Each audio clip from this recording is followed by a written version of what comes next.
போதைப் பொருட்களற்ற சமூகத்தை உருவாக்க அடியெடுத்து வைப்போம். Be a part of the movement for a drug-free society. Essendon Marathon. Register now. குறைந்த விலை, நிறைந்த தரம். தங்கள் தேவைகள் அனைத்தும் ஒரே இடத்தில். Jayachandran. GT Holidays, South India's #1 travel brand. You know you are special when you're with GT Holidays.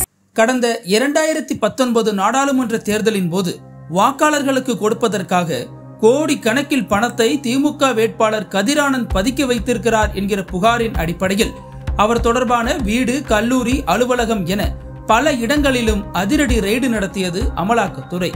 அப்போது வாக்காளர்களுக்கு கொடுப்பதற்காக பூத் ஸ்லிப்புடன் கட்டி வைக்கப்பட்ட 11 கோடி ரூபாயை கைப்பற்றினர். அதில் 2000 ரூபாய் நோட்டுகளும் அடக்கம். அந்த ரெய்டை தொடர்ந்து கதிர் ஆனந்த் மீது வழக்கு பதிவு செய்தது அமலாக்கத்துறை. அதே சமயம் நிறுத்தி வைக்கப்பட்ட தேர்தல் பிறகு நடந்தபோது அதில் வெற்றி பெற்று எம்பி ஆனார் கதிர் ஆனந்த். மீண்டும் 2024 நாடாளுமன்ற தேர்தலிலும் அவர் போட்டியிட்டு வெற்றி பெற்றார்.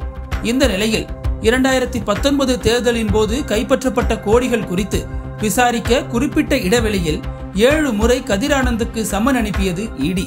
ஆனால் சம்மனுக்கு நேரில் ஆஜராகாமல் அதனை அலட்சியப்படுத்தியே வந்தார் கதிர். இதனை மத்திய நிதி அமைச்சகத்துக்கு அவ்வப்போது தெரிவித்தபடி இருந்தது அமலாக்கத்துறை.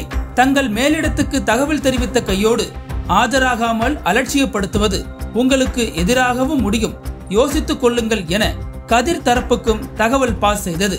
ஆனால் இதற்கெல்லாம் அசரவில்லை கதிர் ஆனந்த்.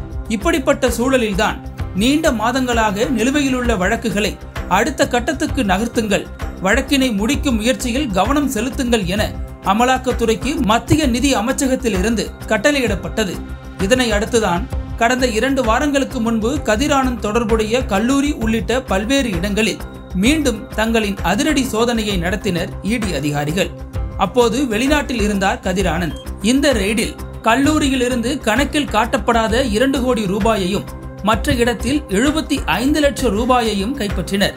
பல டிஜிட்டல் ஆவணங்களும் சிக்கின. இந்த நிலையில் 2019 மற்றும் தற்போது கைப்பற்றப்பட்ட கோடிகள், ஆவணங்கள் அனைத்தையும் ஆராய்ந்து 300க்கும் அதிகமான கேள்விகளை தயாரித்தது அமலாக்கத்துறை. இதற்கெல்லாம் கதிர் ஆனந்திடம் பதில் பெற வேண்டி ஜனவரி 22ஆம் தேதி நேரில் ஆஜராக வேண்டும் என புதிதாக அவருக்கு சம்மன் அனுப்பினர். அவசரமாக டெல்லிக்கு பறந்த அமைச்சர் துரைமுருகன் சீனியர் வழக்கறிஞர்கள் பலரிடம் ஆலோசனை செய்தார்.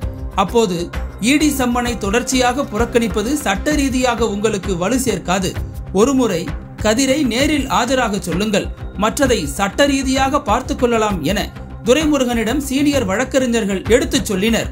இதனை மகன் கதிர் ஆனந்திடம் நினைவுபடுத்திய துரைமுருகன் கடந்த 19ஆம் தேதி இது குறித்து அவரிடம் ஆழமாக விவாதித்திருக்கிறார். ஆனால் அவர் அதை காதில் போட்டுக்கொள்ளவே இல்லை. மாறாக டெல்லியில் உள்ள தனது வழக்கறிஞர் நண்பர்களிடம் கதிர் ஆனந்த் விவாதிக்க அவர்கள் கொடுத்த யோசனையில் தற்போது அனுப்பி வைக்கப்பட்டுள்ள அமலாக்கத்துறையின் சம்மனை எதிர்த்து கடந்த 20ஆம் தேதி உச்சநீதிமன்றத்தில் மனு செய்தார் கதிர் ஆனந்த். உச்சநீதிமன்றமோ சென்னை உயர்நீதிமன்றத்தில் முறையிடுங்கள் என கராராக தெரிவித்துவிட்டது. இந்த உத்தரவின்படி சென்னை உயர்நீதிமன்றத்தில் முறையிடலாமா என சட்ட நிபுணர்கள், வழக்கறிஞர்கள், வழக்கை ஏற்கனவே சந்தித்தவர்கள் என பலரிடமும் துரைமுருகனும் கதிர் ஆனந்தும் விவாதித்துள்ளனர். இந்த சூழலில் முதல்வர் ஸ்டாலினை தொடர்பு கொண்டு துரைமுருகன் விவரங்களை சொல்ல, அண்ணா பயப்பட வேண்டாம், தம்பிய ஆஜராக சொல்லுங்க, எதுவும் நடக்காது, பார்த்துக்கலாம் என நம்பிக்கை அட்வைஸ் செய்திருக்கிறார் முதல்வர். இதனைத் தொடர்ந்தே சென்னையில் உள்ள அமலாக்கத்துறையின் அலுவலகத்தில் 22ஆம் தேதி காலை நேரில் ஆஜரானார் கதிர் ஆனந்த். வீட்டில் இருந்தால் வழக்கமாக இரவு 7:30க்கெல்லாம் சாப்பிட்டு விடுவார் துரைமுருகன். ஆனால் 22ஆம் தேதி சாப்பிட மறுத்துள்ளார். அவரை சமாதானப்படுத்தியும் தேற்றியும் சாப்பிட வைத்துள்ளார் ஜெகத் ரட்சகன். இந்த நிலையில் பேப்பர்களில் கையெழுத்து பெற்று ஃபார்மாலிட்டிகளை முடித்துவிட்டு வெளியே வரவிருக்கிறார். கைது நடவடிக்கை இல்லை என துரைமுருகனுக்கு தகவல் கிடைத்த நிலையில்தான் அவர் தெம்பாக பேச ஆரம்பித்திருக்கிறார் என்கிறார்கள் திமுகவை சேர்ந்தவர்கள். அதன்படி விசாரணையை எதிர்கொண்டு விட்டு 8 மணிக்கு மேல் வெளியே வந்த கதிர் ஆனந்த் பத்திரிகையாளர்களிடம் பேசும்போது 2019 நாடாளுமன்ற தேர்தலின் போது நடந்த விவரங்கள் பற்றி என்னிடம் அதிகாரிகள் கேள்வி கேட்டனர். அதற்குரிய பதிலை தெரிவித்திருக்கிறேன். மீண்டும் விசாரணை உள்ளதா என்பதை அதிகாரிகள் தெரிவித்திருப்பதாக சொல்லியுள்ளனர் என தெரிவித்தார். மீண்டும் விசாரணை உள்ளதா என்பதை அதிகாரிகள் தெரிவித்திருப்பதாக சொல்லியிருக்கிறார்கள் என்றார். அமலாக்கத்துறை அலுவலகத்திலிருந்து கோட்டூர்புரம் சென்ற கதிர் ஆனந்த் தந்தை துரைமுருகன், வழக்கறிஞர்கள், திமுகவினர் என அனைவரிடமும் விசாரணைகள் நடந்தது. பலமுறை தண்ணீர் குடித்தார் கதிர். பல கேள்விகளுக்கு அவரால் பதில் சொல்ல முடியவில்லை, திணறினார். அதிலிருந்தே அவர் பொய் சொல்லுவதாக அதிகாரிகள் நினைக்கின்றனர். முக்கியமான பல கேள்விகள் இன்னும் கேட்கப்படவே இல்லை. அந்த கேள்விகள் கேட்கப்படும் போது கதிருக்கு சிக்கல் ஏற்படும். அதனால் அடுத்த விசாரணை அவருக்கு அக்னி பரீட்சை தான். அமலாக்கத்துறையின் ஸ்டைலே விட்டு பிடிப்பதுதான். அடுத்த விசாரணையில் கதிர் கைது செய்யப்பட்டாலும் ஆச்சரியமில்லை என்கின்றனர். 70 ஆண்டுகால அரசியல் அனுபவம் பெற்ற சீனியரான துரைமுருகன் இதனை உணர்ந்திருப்பதால் அடுத்த விசாரணைக்கு கதிர் ஆஜராகும் போது கைது நடவடிக்கை எதுவும் நடந்துவிடக் கூடாது என்பதற்காக இப்போதே காய்களை நகர்த்த துவங்கி இருக்கிறார் என்கிற தகவலும் கிடைக்கிறது. நக்கீரன் டிவிக்கு சப்ஸ்கிரைப் செய்யுங்கள். உங்கள் ஆதரவே எங்கள் பலம்.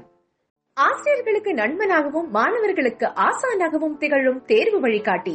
ஒவ்வொரு பாடத்திற்கும் அனுபவமிக்க ஆசிரியர்களின் துல்லியமான தெளிவான விடைகள். CNC இருக்கு, தேர்வு பயம் எதற்கு? இது தீரன் பப்ளிஷிங் ஹவுஸ் விற்பனை வெளியீடு.